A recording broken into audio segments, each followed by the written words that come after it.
আল্লাহর নবী যখন মদিনায় গিয়ে মানুষের দ্বারে দ্বারে কোরআনের দাওয়াত দিতেছিলেন, কাফের মুশরিকেরা বলা বলি করতে লাগলো, মুহাম্মদ রাতের বেলা চিন্তা ভাবনা করে গবেষণা করে, যতটুকু গবেষণা করে সে পায় আর সেগুলো আমাদের মাঝে সে বলে বেড়ায়। আল্লাহ রাব্বুল আলামিন এই কথার পরিপ্রেক্ষিতে তিনি বলেন, যালিকাল কিতাবু লা রাইবা ফি, এটি নিঃসন্দেহে আল্লাহর কিতাব, যাতে সন্দেহপূর্ণ একটি বাক্য সন্নিবেশিত হয় নাই। চিল্লা বলেন না সুবহানাল্লাহ। হয়তোবা বলবেন যে সময় কোরআনটা নাজিল হয়েছে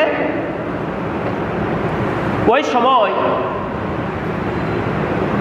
আল্লাহ তাআলা চ্যালেঞ্জ করেছেন যে এই কিতাবের ভিতরে কোনো ভুল নাই, মানুষ অনেক ভুল ধরার চেষ্টা করেছে।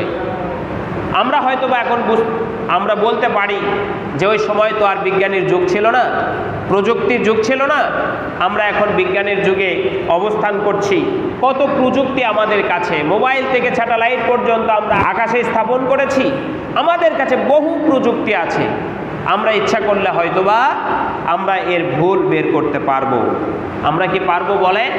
পারবো না। আমরা রকেট পর্যন্ত আবিষ্কার করেছি, এমন রকেট যে রকেট দিয়ে আমরা চাঁদের দেশে গেলাম, ঘন্টায় 28,000 মাইল বেগে ছুটলো, 80 ঘন্টা বেগে চাঁদের দেশে চলে গেল। আমরা পারবো, কিন্তু পারা যাবে কি?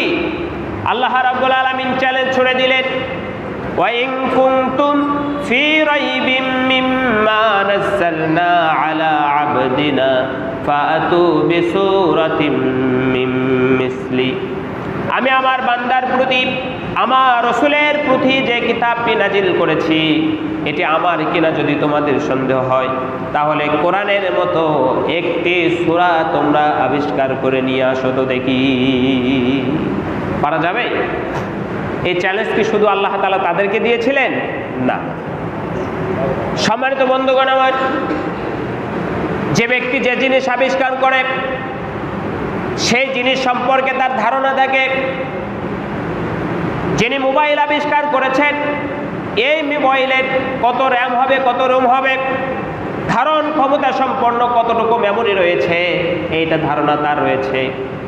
যে কম্পিউটার আবিষ্কার করেছে, হার্ড ডিস্ক সম্পর্কে তার ধারণা আছে কতটুকু এর ধারণ ক্ষমতা। তেমনিভাবে আল্লাহ তাআলা আমাদেরকে সৃষ্টি করেছেন এবং আমাদের মাথার ভেতরে কতটুকু ভ্যালু আছে এইটা আল্লাহ তাআলাই কিন্তু ভালো জানে।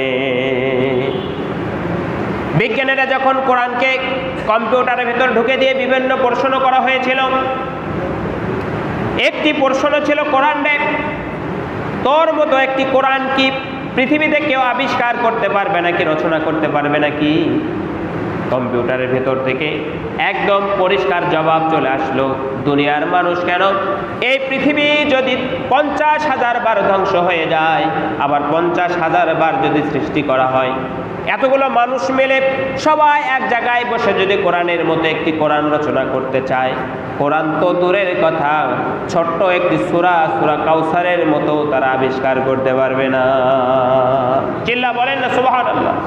ফাইল লাম তাফআলু ওয়া লা তাফআলু ফাত্তাকুন নারাল্লাতী ওয়াকুদুহান নাস ওয়াল হিজারা উইদ্দাত লিল কাফিরিন।